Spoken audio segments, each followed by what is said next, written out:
और अब बात बिहार चुनाव की। बिहार चुनाव में इस वक्त महागठबंधन की हालत एक ऐसे परिवार की हो गई है जहां सदस्य एक साथ दिख तो रहे हैं लेकिन सबकी अपनी अपनी जिद है। 243 विधानसभा सीटों के लिए 254 उम्मीदवार उतार दिए गए हैं। मतलब 11 सीटों पर अपने ही लोग एक दूसरे के खिलाफ मैदान में हैं। वहीं बीजेपी और जेडीयू को मौका मिल गया है महागठबंधन के नेताओं को घेरने का। बिहार में विधानसभा चुनाव होने वाले हैं। पहले फेज की वोटिंग 6 नवंबर को और दूसरे की 11 को होगी। सभी दलों ने अपने अपने उम्मीदवारों का ऐलान कर दिया है। प्रत्याशियों ने नामांकन तक दाखिल कर दिया है, लेकिन महागठबंधन अभी तक सीटों का बंटवारा तय नहीं कर पाया है। आरजेडी ने 143 सीटों पर अपने उम्मीदवार उतारे हैं। कांग्रेस ने 60 सीटों पर, सीपीआई-एमएल ने 20 पर, मुकेश सहनी की विकासशील इंसान पार्टी यानी वीआईपी ने 15 पर, सीपीआई ने 9 पर, सीपीआई-एम ने 4 और आईआईपी यानी इंडियन इंक्लूसिव पार्टी ने 3 सीटों पर अपने प्रत्याशी उतारे हैं। जब आप इन सबको जोड़ेंगे तो संख्या होती है 254, जबकि सीटें हैं केवल 243। इसका मतलब साफ है, कुछ सीटों पर महागठबंधन के दल एनडीए से तो लड़ रहे हैं, साथ में आपस में ही लड़ रहे हैं। इसे राजनीति की भाषा में हालांकि फ्रेंडली फाइट भी कहते हैं, लेकिन असलियत में ये महागठबंधन की एकता पर सवाल खड़े करती है। अब आप सोच रहे होंगे कि फ्रेंडली फाइट क्या भला है। जब कोई गठबंधन चुनाव लड़ता है तो पहले सभी दल बैठकर तय करते हैं कि कौन सी पार्टी किस सीट से चुनाव लड़ेगी। ये प्रक्रिया बेहद संवेदनशील होती है क्योंकि हर पार्टी अपने दावे पेश करती है, अपनी ताकत दिखाती है। लेकिन जब सीट बंटवारे में सहमति नहीं बनती और कई दल एक ही सीट पर अपने उम्मीदवार उतार देते हैं तो उसे फ्रेंडली फाइट या फ्रेंडली कॉन्टेस्ट कहा जाता है। इसमें गठबंधन के साथी दल आपस में तो लड़ते हैं, लेकिन उम्मीद ये रहती है कि बाद में कोई एक उम्मीदवार नामांकन वापस ले लेगा। लेकिन असल मुद्दा यह है कि फ्रेंडली फाइट से वोट बढ़ते हैं और इसका फायदा प्रतिद्वंदी को मिलता है। यह गठबंधन की कमजोरी का संकेत है और विरोधियों के लिए सुनहरा मौका बन जाता है। अब आइए एक एक करके देखते हैं कि किन 11 सीटों पर महागठबंधन में अपनों से अपनों की लड़ाई है और कौन कौन से उम्मीदवार आमने सामने हैं। पहली है भागलपुर जिले की कहलगांव विधानसभा सीट। यहां आरजेडी और कांग्रेस के बीच सीधी टक्कर है। आरजेडी की ओर से रजनीश भारती मैदान में है, जबकि कांग्रेस ने प्रवीण कुशवाहा को उतारा है। दूसरी है वैशाली विधानसभा सीट। यहां भी कांग्रेस बनाम आरजेडी का मुकाबला है। आरजेडी से अजय कुशवाहा है तो कांग्रेस ने इंजीनियर संजीव सिंह को टिकट दिया है। तीसरी पश्चिम चंपारण जिले की नरकटियागंज विधानसभा सीट। कांग्रेस और आरजेडी यहां भी आमने सामने है। कांग्रेस के शाश्वत केदार पांडे हैं और राजद ने दीपक यादव को उम्मीदवार बनाया है। चौथी है जमुई जिले की सिकंदरा विधानसभा। इस सीट पर राजद और कांग्रेस में कड़ा मुकाबला है। आरजेडी ने पूर्व विधानसभा अध्यक्ष उदय नारायण चौधरी को टिकट दिया, जबकि कांग्रेस ने विनोद चौधरी को मैदान में उतारा है। पांचवी बेगूसराय जिले की बछवाड़ा विधानसभा सीट। यहां कांग्रेस और communist party of India CPI के बीच मुकाबला है। कांग्रेस ने प्रकाश गरीबदास को उतारा है और सीपीआई से अवधेश कुमार राय मैदान में है। छठी है नालंदा जिले की बिहार शरीफ विधानसभा सीट। यहां भी कांग्रेस और सीपीआई आमने सामने है। कांग्रेस से उमर खान है और सीपीआई ने शिव प्रसाद यादव को टिकट दिया है। सातवीं है वैशाली जिले की राजा पाकर विधानसभा सीट। इस सीट पर कांग्रेस की प्रतिमा कुमारी और सीपीआई के मोहित पासवान के बीच मुकाबला है। आठवीं है रोहतास जिले की करगहर विधानसभा सीट। यहां से कांग्रेस ने संतोष मिश्रा को टिकट दिया है और सीपीआई ने महेंद्र प्रसाद गुप्ता को मैदान में उतारा है। नौवीं है मधेपुरा जिले की बाबूबरही विधानसभा सीट। यहां आरजेडी और मुकेश सहनी की वीआईपी के बीच टक्कर है। राजद से अरुण कुशवाहा हैं और वीआईपी ने बिंदु गुलाब यादव को उतारा है। 10वीं समस्तीपुर जिले की चैनपुर विधानसभा सीट। यहां भी राजद बनाम वीआईपी का मुकाबला है। राजद ने ब्रज किशोर बिंद को टिकट दिया है, जबकि वीआईपी से बाल गोविंद बिंद मैदान में है। और 11वीं है शिवहर जिले की बेलदौर विधानसभा। इस सीट पर कांग्रेस और आईपी गुप्ता की इंडियन इंक्लूसिव पार्टी के बीच मुकाबला है। कांग्रेस ने मिथिलेश निषाद को टिकट दिया है और आईआईपी ने अनीशा चौहान को उतारा है। हालांकि वैशाली जिले की लालगंज सीट से कांग्रेस के आदित्य राजा ने अपना नामांकन वापस ले लिया है, जहां राजद से शिवानी शुक्ला उम्मीदवार है।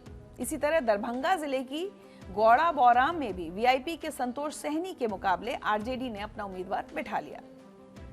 अब सवाल उठता है कि आखिर महागठबंधन में इन सीटों के बीच बंटवारा क्यों नहीं हो पा रहा। दरअसल कांग्रेस चाहती थी कि उसे 70 सीटें मिलें, जितनी 2020 में मिली थी, लेकिन आरजेडी ने केवल 60 से 61 सीट देने की बात कही।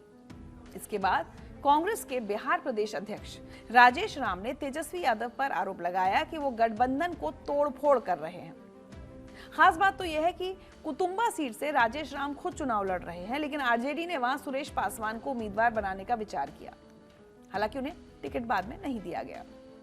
उधर पूर्णिया से निर्दलीय सांसद पप्पू यादव ने गठबंधन को वापस लेने की सलाह दे दी है। उनका कहना है कि गठबंधन धर्म का पालन केवल कांग्रेस कर रही है। चलिए सुनते हैं पप्पू यादव क्या कह रहे हैं। लगातार गठबंधन धर्म का पालन कांग्रेस कर रही है। अपने 2-2 सीट को कांग्रेस ने, सीटिंग सीट को कांग्रेस ने छोड़ी। महाराजगंज सीट पर हमारे पुराने सीएलपी थे, उनको छोड़ना कभी आपने नहीं सुना होगा कि कोई सीटिंग सीट छोड़ता है। कांग्रेस गठबंधन धर्म को मजबूत करने के लिए सीटिंग सीट छोड़ा। एक गठबंधन ने एक धनपशु एमएलसी के बेटे को दे दिया। दूसरा, जमालपुर में हम सीटिंग थे, वहाँ हमने तांती ततमा समाज, अत्यंत पिछड़ी जाति के समाज के लोगों को, हमारे आदरणीय नेता राहुल गांधी जी की जो विचार है उसको हमने दिया। सहरसा सीट तांती ततमा समाज को दिया। हमने एक भी किसी नेताओं के बेटा बेटी, पति पत्नी, बहन को नहीं दिया। सारे दलों ने दिया। सब दलों में दर्जनों दर्जन भरे हुए हैं, हमने एक भी नहीं दिया। दरअसल इस पूरे विवाद पर तेजस्वी की पार्टी का तर्क है कि कांग्रेस को समझना चाहिए कि आरजेडी केवल बिहार और झारखंड में ही चुनाव लड़ती है, जबकि कांग्रेस पूरे देश में चुनाव लड़ती है। सुनते हैं आरजेडी के प्रवक्ता मृत्युंजय तिवारी ने क्या कहा। देखिए, गठबंधन के राजनीति के इस दौर में कभी कभी ऐसी परिस्थितियां उत्पन्न होती हैं, लेकिन सभी सहयोगी दलों को ये बात समझनी चाहिए। राष्ट्रीय जनता दल तो सिर्फ बिहार में चुनाव लड़ती है, झारखंड में कुछ सीटों पर लड़ती है। हम तो कर्नाटका, राजस्थान, मध्य प्रदेश में सीट मांगने नहीं जाते हैं कांग्रेस से। तो इस बात को, जमीनी हकीकत को समझना चाहिए और हमें लगता है अभी भी समय है। महागठबंधन के दल के सभी शीर्ष नेतृत्व बैठकर इस पूरे मामले को सुलझा लेंगे और कोई न कोई रास्ता निकलेगा। कुछ सीटों पर फ्रेंडली फाइट की जो नौबत आई है, हमें पूरा भरोसा, उम्मीद है कि वो भी ठीक हो जाएगा। हालांकि इस पूरे घमासान के बीच राहुल गांधी ने महागठबंधन को बचाने की पूरी कोशिश की है। सबसे बड़ी खबर यह रही कि झारखंड मुक्ति मोर्चा यानी जेएमएम ने बिहार चुनाव से पीछे हटने का फैसला किया। जेएमएम ने बिहार के सीमावर्ती जिलों में चुनाव लड़ने की तैयारी की थी और कुछ उम्मीदवारों के नाम भी तय कर लिए थे, लेकिन अचानक जेएमएम ने फ्रेंडली विड्रॉल का फैसला लिया, जिसे महागठबंधन की एकता की दिशा में एक बड़ा कदम माना जा रहा है। इसके अलावा मुकेश सहनी को भी राहुल गांधी ने फोन करके समझाया। मुकेश सहनी ने एक प्रेस कॉन्फ्रेंस बुलाई थी जिसमें वो कोई बड़ी घोषणा करने वाले थे, लेकिन राहुल गांधी के फोन के बाद उन्होंने प्रेस कॉन्फ्रेंस रद्द कर दी। ये माना जा रहा है कि मुकेश सहनी महागठबंधन छोड़ने की सोच रहे थे, लेकिन राहुल गांधी ने उन्हें मना लिया। हालांकि वाम दलों को पूरी तरह मनाने में सफलता नहीं मिली, इसलिए 4 सीटों पर कांग्रेस और सीपीआई में प्रतिस्पर्धा बनी हुई है। इस पूरी खींचतान का फायदा एनडीए उठा रहा है। केंद्रीय मंत्री जीतन राम मांझी ने महागठबंधन पर तंज कसा है। सुनिए क्या कह रहे हैं वो। कांग्रेस और राजद या इंडिया के जो लोग गठबंधन में हैं, सब अपने निजी स्वार्थ से हैं। उनको न राजभक्ति न देशभक्ति से कोई मतलब नहीं है, और जहां निजी स्वार्थ की बात आती है वहां पर डिफरेंसेस होगा ही। और वही आज वो लोग आज तक के क्लियर न हो गए। अब कहते हैं फ्रेंडली हम लोग चुनाव लड़ रहे हैं कई एक सीटों पर।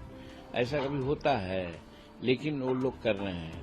अब जनता इसका जवाब देगी चुनाव में कि साहब, आप जब गठबंधन में जब एक नहीं हो सकते हैं, तो अगर किसी कारण से मौका आपको मिल गया तो सरकार बनाने में भी टक्कर बक्कर कीजिएगा। कहीं कोई आशा नहीं रहेगी आज सरकार बनेगी, कल टूटेगी, परसों होगा, अस्थायित्व की बात होगी। महागठबंधन ने एनडीए को मौका दिया और वो इस मौके को पूरी तरह भुनाने की कोशिश में लगे हैं, लेकिन सवाल यह है कि आगे क्या होगा।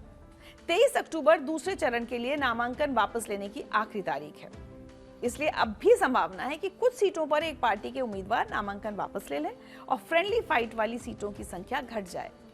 लेकिन बछवाड़ा राजापाकर और बिहार शरीफ जैसी सीटों पर जहां पहले चरण में मतदान होना है, वहां तो सीधा मुकाबला तय है, क्योंकि वहां नामांकन वापसी की आखिरी तारीख बीत चुकी है। महागठबंधन के लिए स्थिति काफी नाजुक है। एक तरफ वो एनडीए को हराने का दावा कर रहे हैं, दूसरी तरफ खुद में ही उलझे हुए हैं। ये चुनाव बिहार की राजनीति का रुख तय करेगा और 14 नवंबर को नतीजे बताएंगे कि क्या महागठबंधन की ये रणनीति काम करेगी या फिर एनडीए एक बार फिर सत्ता में लौटेगा।